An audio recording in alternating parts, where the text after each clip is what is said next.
ఈరోజు వచ్చేసి continent convergence. మెయిన్గా ఇక్కడ హిమాలయాస్ ఉంటాయి కదా, అవి కన్వర్జెన్స్. హిమాలయాస్ కూడా అనుకోవచ్చు దీన్ని, హిమాలయ కన్వర్జెన్స్. ఓషన్లో ఓషన్లో ఒక ప్లేట్ ఏమో డెన్స్, ఒక ప్లేట్ ఏమో లెస్ డెన్స్ ఉంది. ఆ డెన్స్ ఉన్న ఒక ప్లేట్ ఏమో అట్లీస్ట్ ఏదైనా ఒక ప్లేట్ డెన్స్ ఉంది కాబట్టి సబ్డక్షన్ అనేది డీప్గా ఉంటుంది. డెన్సర్ ప్లేట్ డీప్గా వెళ్తుంది. కాకపోతే కాంటినెంట్లో 2 లోవర్ డెన్సిటీ ఉన్నాయి. బోత్ కాంటినెంటల్ క్రస్టల్ ప్లేట్స్ అనేవి లైట్గా ఉన్నాయి. బూయాంట్ అంటే అంత పైన ఫ్లోట్ అయ్యేంత బూయాంట్ అంటే దాంట్లో అదే సౌత్కి వెళ్ళేంత అదేంది డౌన్వర్డ్ సబ్డక్ట్ అయ్యేటంత లేదన్నట్టు. చాలా కేసెస్ లేదంటే ఏ ప్లేట్ సబ్డక్ట్ అవ్వదు. ఒకవేళ సబ్డక్ట్ అయినా ఆ సబ్డక్షన్ జోన్ అంత డీప్ ఉండదు. 40-50 కన్నా అంత డీప్ ఉండదు సబ్డక్షన్ జోన్ అది.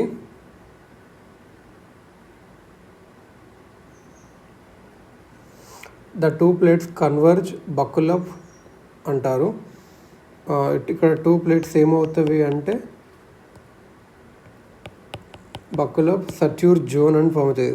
SUTURE suture zone. ఈ సుటూర్ జోన్ అంటే ఏంటి అంటే సబ్డక్షన్ ఆఫ్ కాంటినెంటల్ క్రస్ట్ 40 నుంచి 50 కిలోమీటర్ కన్నా పాసిబుల్ కాదు. ఎందుకంటే బుయాన్సీ ఆఫ్ కాంటినెంటల్ ట్రస్ట్ వల్ల. So fragments of oceanic crust are plastered against the plates causing welding of 2 planes. ఇప్పుడు అది ఏమవుతుంది అంటే లోపలికి వెళ్ళేటప్పుడు కదా, అప్పుడు ఏమవుతుంది అంటే fragments of oceanic crust are plastered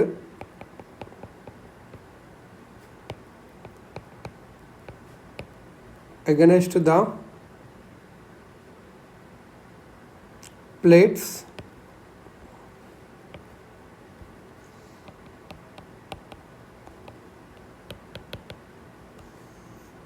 against the place causing welding of 2 plates.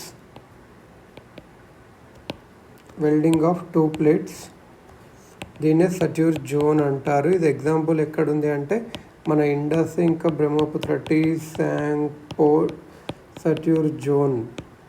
ఎప్పుడైనా అర్థమైంది కదా. సట్యూర్ జోన్ అంటే ఏంటంటే సబ్డక్షన్ అనేది కాంటినెంటల్ క్రస్ట్ అది ఒక 50 కిలోమీటర్స్ అది పాసిబుల్ కాదు. So fragments of oceanic crust అనేటివి అవి plastered against the plates causing welding of 2 plates. అవి వెల్డ్ అవుతుంటేవి, అదే సట్యూర్ జోన్ అంటారు. అలా కాంటినెంటల్ ప్లేట్స్ కన్వర్జ్ అవుతున్నప్పుడు ఓషనిక్ బేస్ కానీ లేకపోతే సెడిమెంటరీ బేస్ కానీ ఉంటుంది కదా, అది ఏం చేస్తుంది అంటే బిట్వీన్ 2 కన్వర్జ్ ప్లేట్స్ మధ్యలో విరుక్కపోతుంది అన్నట్టు. ఎందుకంటే జియోసింక్లినల్ సెడిమెంట్స్ ఉంటాయి కాబట్టి కాంటినెంటల్ మార్జిన్స్లో ఏముంటాయి, జియోక్లినల్ ఆర్ సింక్లినల్ ఈ డిపాజిట్స్ ఉంటాయి కాబట్టి.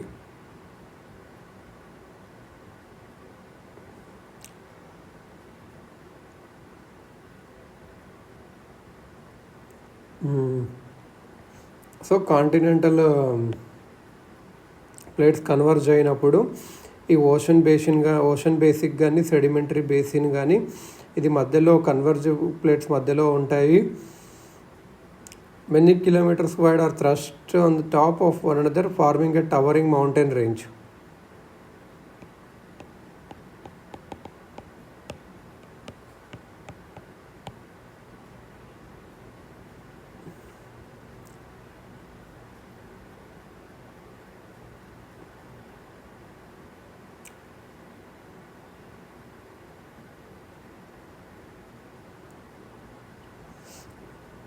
సో ఇలా resistance huge slivers of rock many kilometres wide are thrust on top of one another.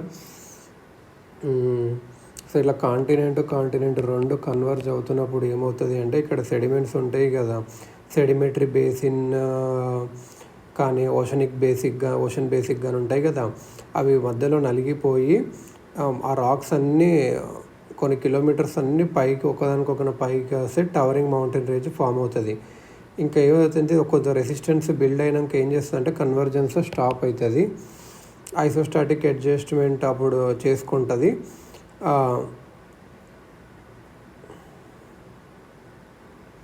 ఇప్పుడు ఇది ఏమవుతుందంటే ఈ రెండు కుదుకోవడం వల్ల ఒక single large continental mass form అవుతా joint by a fold mountain range. Single continent form అవుతుంది, రెండు సపరేట్ గుద్దుకొని ఏం జాయిన్ చేస్తుంది, ఫోల్డ్ మౌంటైన్ రేంజ్ జాయిన్ చేస్తుంది అన్నట్టు. ఇట్లా జాయిన్ చేసినట్టు అనిపిస్తుంది.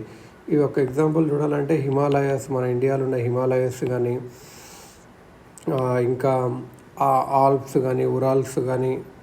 Himalayas example of this Alps, Ural, Appalachians and Atlas. Appalachians ఇవి అన్నట్టు ఒకటొకటి చూద్దాం. హిమాలయస్ ఎలా ఫామ్ అయినాయి, టిబెట్ ప్లాట్యూ ఎలా ఫామ్ అయిందో చూద్దాం. హిమాలయస్ అనేటివి youngest mountain chain in the world.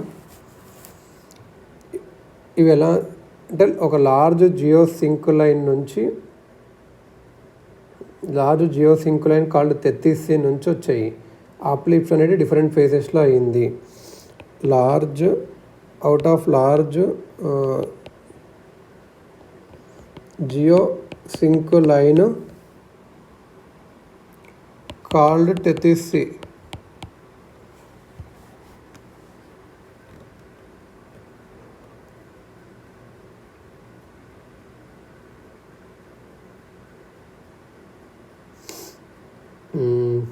మనకు అందరికి తెలుసు, ఫస్ట్లో ప్యాంగియా అనేది ఒకటి ఉంటుండే సూపర్ కాంటినెంట్. పంతలస్ అని ఉంటుండే నార్థన్ పార్ట్లో, అది గోండువానా ల్యాండ్ లౌరేషియాగా బ్రేక్ అయింది. లౌరేషియా రంగారా ల్యాండ్ లారెన్షియాగా నార్త్ సైడ్, సౌత్ సైడ్ గోండువానాలకు మనకి ఇవన్నీ తెలుసు అన్నట్టు. లౌరేషియా గోండువానా మధ్య తెత్తీసి వచ్చింది, అది కూడా తెలుసు. ఈ జియోసింక్లైన్ అంటే ఏంది మీనింగ్ అంటే ఒక linear trough within which vast amounts of sediments accumulate. Laurasia Tethys అలా వచ్చింది. ఇవన్నీ మనం చూసుకున్నాం. కాంటినెంటల్ డ్రిఫ్ట్ థీలో ఎలా బ్రేక్ అయింది, అంగారా ల్యాండ్ గోండువానా ల్యాండ్గా. ఇండియా ఆస్ట్రేలియన్ కోస్ట్కి దగ్గర ఉండేది. Large island situated off the Australian coast. ఈ టిబెటియన్ బ్లాక్ అనేది ఏషియాటిక్లో ఉండే. టిబెట్ ఏమో ఏషియాలో ఉండే, ఇండియా ఏమో ఐలాండ్ ఆస్ట్రేలియాకి దగ్గరగా ఉండే. ఇంకా చాలా రివర్స్ ఫ్లో అయ్యేటివి తెత్తీసిలోకి టిబెట్ నుంచి. కొన్ని హిమాలయన్ రివర్స్ అయితే హిమాలయస్ కన్నా ఓల్డ్ అని చెప్పొచ్చు. మెయిన్గా సట్లజ్ యాంటీసిడెంట్ రివర్. ఈ సెడిమెంట్స్ వచ్చాయిగా, రివర్స్ వచ్చిన సెడిమెంట్స్ అన్నీ ఒకతోనే డిపాజిట్ అయినవి తెత్తీసి ఫ్లోర్ మీద. ఇవన్నీ పవర్ఫుల్ కంప్రెషన్ వల్ల నార్త్ వర్డ్, మన ఇండియా ప్లేట్ అనేది నార్త్ వర్డ్ మూవ్ అవ్వడం వల్ల ఇక్కడ ఉన్న సెడిమెంట్స్ అన్నీ కంప్రెస్ అవ్వడం వల్ల ఈ సెడిమెంట్స్ అనేవి ఫోల్డ్ అయినప్పుడు ఇది ఎలా ఫోల్డ్ అయినప్పుడు అట్లా మౌంటైన్ ఫామ్ అయింది. ఇది ఎలా అంటే మౌంట్ ఎవరెస్ట్ ఒక పీక్లో చూస్తే మెరైన్ లైమ్ స్టోన్ ఉంటుంది. ఈ ఇండియా ఎప్పుడు స్టార్ట్ అయింది నార్త్ వర్డ్ జర్నీ అంటే 200 మిలియన్ ఇయర్స్ అప్పుడు ఫామ్ అయింది అని చెప్పొచ్చు. 10 మిలియన్ ఇయర్స్ ఎక్కినప్పుడు అట్లా 6 సెంటీమీటర్స్ అట్లా ఎవ్రీ ఇయర్ పైకి నార్త్ వర్డ్ మూమెంట్ అయ్యింది. లాస్ట్కి వచ్చేసి ఫోల్డింగ్ ఆఫ్ సెడిమెంట్స్ జరిగి ర్యాపిడ్ అప్లిఫ్ట్ ఆఫ్ హిమాలయస్ జరిగింది. Indian plate and Eurasian plate were close to the equator back then. అప్పుడు ఏంటంటే ఇండియన్ ప్లేట్ ఇంకా యూరేషియన్ ప్లేట్ ఈక్వేటర్కి దగ్గరగా ఉండేది. ఇప్పుడంటే ఇండియన్ ప్లేట్ ఈక్వేటర్కి లేదు, కానీ అప్పుడు ఉండేది అన్నట్టు. ఈ ఇండియన్ ప్లేట్ ఎప్పుడైతే ఏషియాటిక్ ప్లేట్ దగ్గరకు వస్తుందో ఒక ఇన్సిడెంట్ జరిగింది. ఏంది అంటే ఒక ఈవెంట్ జరిగింది. అది ఏది అంటే అవుట్ పోరింగ్ ఆఫ్ లావా జరిగింది and formation of Deccan traps shield volcano. Northward move అవుతున్నప్పుడు డెకన్ ట్రాప్స్ షీల్డ్ వోల్కెనో, ఇది అప్రాక్సిమేట్లీ 60 మిలియన్ ఇయర్స్ ఎగో జరిగినట్టు అనుకోవచ్చు. ఈ మధ్యలో జరిగిన ఒక స్టడీ ఏం చెప్తుంది అంటే కన్వర్జెన్స్ ఆఫ్ ఇండియన్ ప్లేట్ ఇంకా ఏషియన్ ప్లేట్ వల్ల క్రస్టల్ షార్టనింగ్ జరిగింది హిమాలయ రీజియన్లో. ఈ షార్టనింగ్ అనేది ఎలా కంపెన్సేట్ అయిందంటే sea floor spreading along the oceanic ridge in Indian ocean. Just 5 to 6 centimeter per year జరిగింది నార్త్ వర్డ్. ఇంకా అప్లిఫ్ట్ ఆఫ్ హిమాలయస్ ఇంకా కంటిన్యూ అవుతుంది. హైట్ ఇప్పటికీ పెరుగుతుంది అని చెప్పొచ్చు. అది ఎలా అవుతుంటే ఎర్త్ క్వాక్స్ వస్తున్నాయి కదా, అలా చెప్పొచ్చు అన్నట్టు. ఈ ఫోల్డెడ్ సెగ్మెంట్స్ చాలా ఎరోషనల్ యాక్టివిటీ తర్వాత ఈరోజు ఉన్న హిమాలయస్ ఫామ్ అయినాయి. దాని తర్వాత ఇండో గ్యాంగటిక్ ప్లేన్ ఫామ్ అయింది. ఏదైతే ఆ రివర్స్ అన్ని అలువియం తెచ్చావో హిమాలయస్ నుంచి, దాని నుంచి గంగా బ్రహ్మటిక్ బ్రహ్మపుత్ర ప్లేన్ ఫామ్ అయింది. టిబెటియన్ ప్లేటివ్ అనేది ఎలా ఫామ్ అయింది అంటే upthrusting of southern block of Eurasian plate. Tibet plateau ఎలా పట్టిందంటే upthrusting of southern block of Eurasian plate. Upthrusting of southern block of Eurasian plate దానివల్ల ఫామ్ అయింది.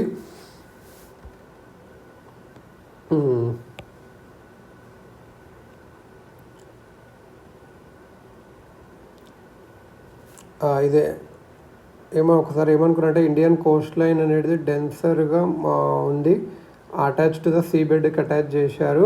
సో అలా Asia softer soil was pushed up rather than the other way around.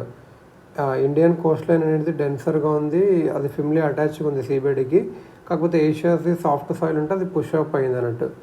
The curved shape of Himalayas convex to the south is attributed to the maximum push offered at the two ends of the Indian peninsula during its northward drift అప్పుడైనా. So convex to the south ఉంటుంది. Himalaya shape ఎలా ఉంటుంది, convex to south, X గుర్తుపెట్టుకోవాలి. హిమాలయస్లోకి వెళ్తే X అలా ఇది ఉంటుంది. మరి ఫేజెస్ ఆఫ్ ఫార్మేషన్ చూస్తే హిమాలయస్ అంటే ఒక రేంజ్ అని కాదు, చాలా సిరీస్ రేంజ్ ఉంటాయి. అదే మనం చూస్తాం గ్రేటర్ లెస్సర్ అని చెప్పి, అవన్నీ ప్యారలల్గా ఉంటుంది. హిమాలయన్ జియో సింక్ లైన్ నుంచి వస్తాయి. 33 in 3 different faces. First face వచ్చేసి గ్రేట్ హిమాలయస్ ఫామ్ అయింది. ఇది ఒక 50 million years ఎగో ఉండొచ్చు. సెకండ్ ఫేస్ వచ్చేసి మిడిల్ హిమాలయస్ ఉండొచ్చు, ఇది ఒక 30 million years ఎగో ఉండొచ్చు. థర్డ్ వచ్చేసి శివాలిక్స్ ఫామ్ వచ్చి ఇది ఒక 20 million years ఎగో ఉండొచ్చు. కొన్ని ఫొజిల్స్ ఫార్మేషన్స్ కూడా శివాలిక్ దొరుకుతాయి, అవి టిబెట్లో కూడా దొరుకుతున్నవి. దీనివల్ల ఏం చెప్పొచ్చు అంటే టిబెట్ శివాలిక్ ఒక క్లైమేట్ సేమ్ ఉండేది, సేమ్ క్లైమేట్.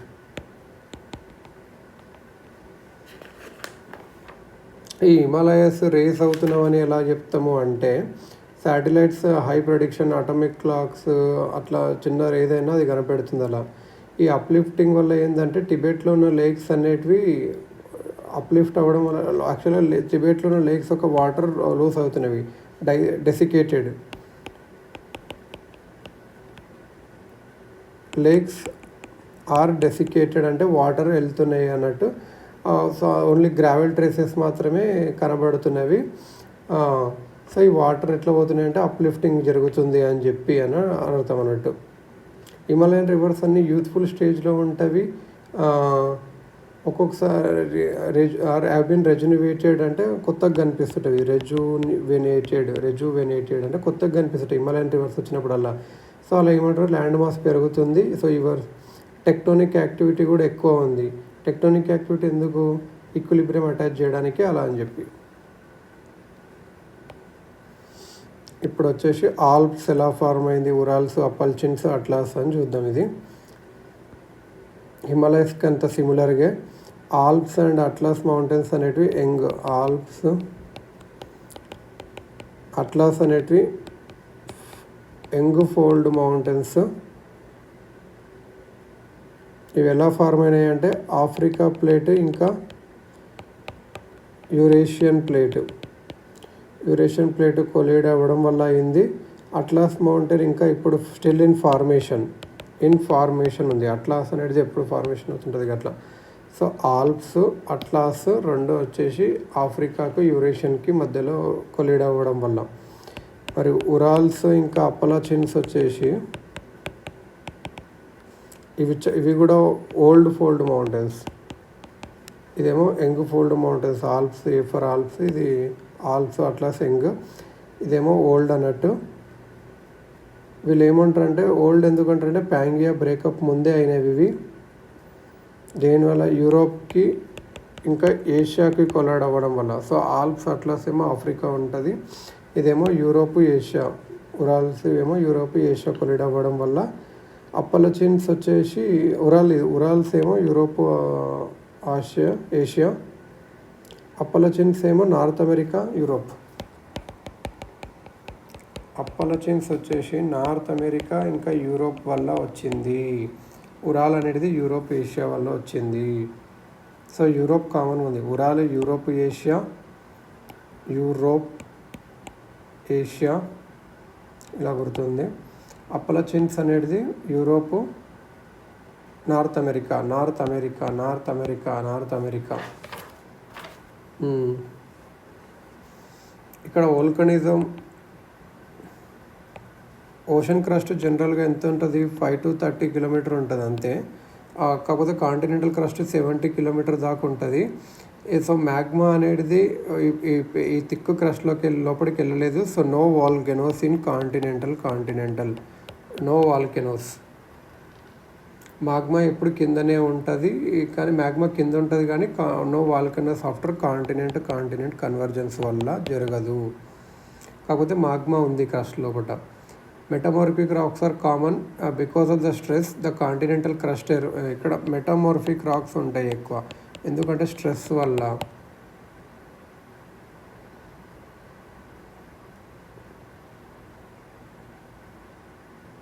కాకపోతే ఇక్కడ ఇవి రెండు ప్లేట్స్ గుద్దుకుంటున్నాయి కాబట్టి ఇక్కడ ఎర్త్ క్వాక్స్కి రీజన్ ఉంది అన్నట్టు. ఇంకొకటి ఏదంటే continent arc convergence or New Guinea convergence. Continent arc convergence or New Guinea. New Guinea అనేది 20 million years ఫామ్ అయింది ఐలాండ్ ఆర్క్ కొల్యూషన్ వల్ల. ఆస్ట్రేలియన్ కాంటినెంటల్ ప్లేట్ అనేది న్యూ గునియాని పుష్ చేసింది, న్యూ గునియా ఐలాండ్ ఆర్క్ని towards oceanic crust. Australian continental plate ఉంటుంది కదా, ఆ న్యూ గునియా ఐలాండ్ ఆర్క్ని పుష్ చేసింది ఓషనిక్ క్రస్ట్లోనికి. సో అప్పుడు Caroline oceanic plate plunged under the New Guinea island arc. కొద్దిగా ఓషన్ ప్లేట్ అనేది అది దీని ఐలాండ్ ఆర్క్ కిందికి వచ్చింది. న్యూ గునియా ట్రెంచ్ ఫామ్ అయింది on the ocean side of the island arc. And ultimately the continental margin is firmly wedged against the island arc.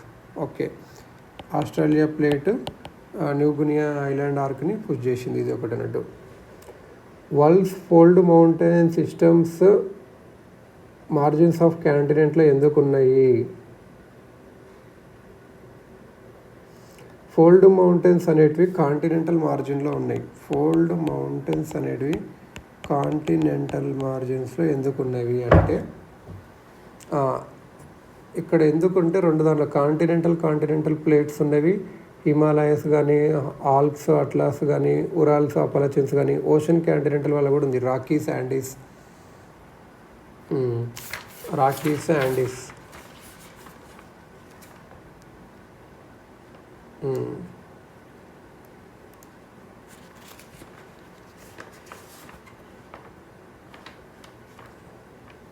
రాకీస్ పైన యాండీస్ కింద అలా కూడా ఉంటాయి. కాంటినెంట్ అప్పుడు ఏంటంటే ఫోల్డ్ మౌంటైన్స్ అనేటివి ప్లేట్ మార్జిన్స్ దగ్గర ఫార్మ్ అవుతాయి. Ocean sediments are squeezed and upthrust between the planes. Continent అయినప్పుడు ఫోల్డ్ మౌంటైన్స్ ఇక్కడ కాంటినెంటల్ మార్జిన్ దగ్గర అవుతాయి. ఇక్కడ ఓషనిక్ క్రస్ట్ అనేది సీజ్ అయ్యి అప్థ్రస్ట్ అవుతాయి. కాంటినెంట్ ఓషన్లో కాంటినెంటల్ వోల్కనిక్ ఆర్క్ ఫార్మ్ అవుతుంది కాంటినెంటల్ మార్జిన్లో. అది కంప్రెస్ అయ్యి దాని తర్వాత uplifted by colliding oceanic plate and giving rise to fold mountains along the continental plate margin. ఇక్కడ కాంటినెంట్లో ఇంకా కాంటినెంట్ ఓషన్లో ఫోల్డ్ మౌంటైన్స్ ఫార్మ్ అవుతాయి. కానీ ఎర్త్ క్వాక్స్ కూడా ఉండడానికి ఛాన్స్ ఉంది, ఎందుకంటే sudden release of friction between the subducting plate and the upthrusting plate. Continent కన్వర్సర్లో డెన్సర్ ప్లేట్ అనేది లోపలికి వెళ్తుంది, ఒక ఫాల్ట్ జోన్ క్రియేట్ చేస్తుంది. ఫర్దర్ కొలిషన్ జరిగితే సడన్గా ఎనర్జీ రిలీజ్ అవుతుంది. సో అలా disastrous shallow focus earth quake, తక్కువ ఫోకస్ ఎర్త్ క్వాక్ వస్తుంది. కాంటినెంట్ ఓషన్లో అయితే subducting oceanic plate grinds against the surrounding denser medium, producing mostly shallow focus earth quake and deep in the subduction zone deep focus earth quacks కూడా వస్తాయి. వాల్కనిజం మాత్రం continent ఓషన్లోనే ఉంది, కాంటినెంట్లో లేదు. ఎందుకంటే థిక్ కాంటినెంటల్ క్రస్టల్ ఉంటుంది కాంటిల్లో, అది అవుట్ఫ్లో ఆఫ్ మాగ్మాని ఆపేస్తుంది, మాగ్మా లోపలనే ఉండిపోతుంది. కానీ కాంటినెంట్ ఓషన్లో metamorphosed sediments melting of subducting plate from form magma which escape to surface through the less thick continental crust.